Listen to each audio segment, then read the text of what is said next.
പ്രിയപ്പെട്ട national college, പ്രിയപ്പെട്ട കോഴിക്കോടുകാരെ, പ്രിയപ്പെട്ട വടകരക്കാരെ, പ്രിയപ്പെട്ട നാദാപുരംകാരെ, എന്തൊരാവേശമാണിത്, എന്തൊരാവേശമാണ്.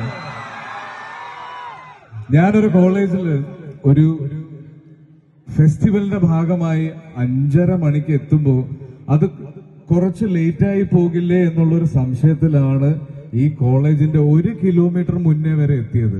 പക്ഷെ ആ 1 കിലോമീറ്റർ മുന്നേ തന്നെ എനിക്ക് നിങ്ങളുടെ വൈബ് മനസ്സിലായി. പിന്നെ വണ്ടി നിർത്തി കഴിഞ്ഞ് അകത്തേക്ക് കയറാനെടുത്ത 1/2 മണിക്കൂറിൽ എനിക്ക് നിങ്ങളുടെ സ്നേഹം മനസ്സിലായി.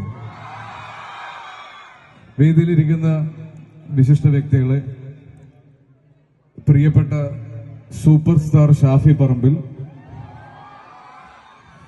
ഞാനൊരു പ്രാസംഗികനല്ല, എങ്കിലും ഇവിടെ വന്ന് ഈ സ്നേഹം കണ്ടപ്പോ, അല്ലെങ്കിൽ എനിക്ക് മുന്നേ എന്നെ പറ്റി സംസാരിച്ചവരുടെ സ്നേഹം കണ്ടപ്പോഴും കേട്ടപ്പോഴും ഇവിടെ ഒരുപാട് അഭിമാനത്തോടു കൂടി തന്നെയാണ് ഞാൻ നിൽക്കുന്നത്.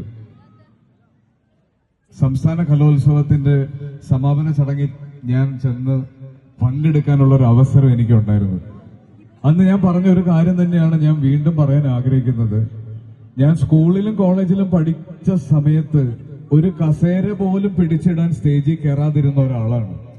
അങ്ങനെയുള്ള എനിക്ക് സംസ്ഥാന കലോത്സവത്തിന്റെ സമാപന ചടങ്ങിലും ഇന്ന് ഈ ബി സോൺ കലോത്സവത്തിന്റെ ഉദ്ഘാടന വേദിയിലുമൊക്കെ ഇങ്ങനെ ഒരു കസേര തന്നത് എന്റെ കലാരൂപമായ സിനിമയാണ്. ആ സിനിമയോട് നിങ്ങൾക്കുള്ള സ്നേഹമാണ്. ആ സ്നേഹം എനിക്കും കൂടെ ഉള്ളതാണെന്ന് തിരിച്ചറിഞ്ഞൊരു ദിവസമാണ് ഈ ആഘോഷങ്ങളെല്ലാം.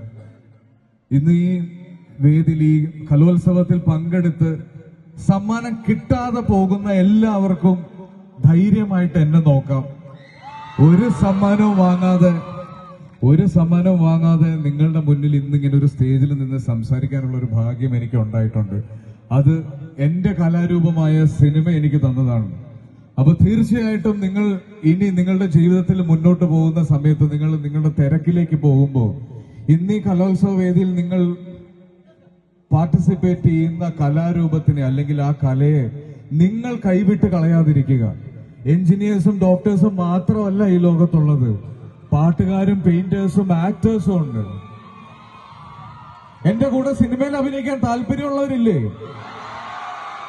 നിങ്ങൾ എല്ലാവരും നിങ്ങളുടെ കലാരൂപത്തിൽ വളരെ വളരെ പ്രശസ്തരാവട്ടെ, ലോകം മുഴുവൻ അറിയട്ടെ. അതിനേക്കാളൊക്കെ ഉപരി നിങ്ങളുടെ മനസ്സിനും